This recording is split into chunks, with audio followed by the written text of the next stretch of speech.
খাল খননটা আমরা এখন পর্যায়ে আমরা নিচ্ছি। এরপরে আমরা নদী খনন প্রকল্প শুরু করবো। তো এমন হতে পারে সামনের বছর থেকে হতে পারে, মানে এটা আস্তে আস্তে এগুলো হবে।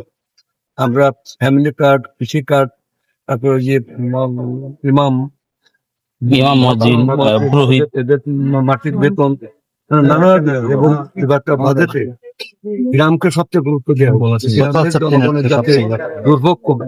এই জন্য বহু ট্যাক্স আমরা মকুব করে দিয়েছি, এবং সবকিছু মিলে আমাদের দেশের শিক্ষা, সংস্কৃতি, মানে পরিবেশ, যেমন আজকে এসপি সাহেব বললেন যে পুলিশ হচ্ছে গণতান্ত্রিক, অতএব একটা গণতান্ত্রিক সমাজের পুলিশ মানুষের যে বন্ধু হতে পারে, এবং তারা যে মানুষের সেবার না শুধু মানুষের উন্নয়নের কাজে লাগতে পারে, এটাও যেমন তাদের দায়িত্ব।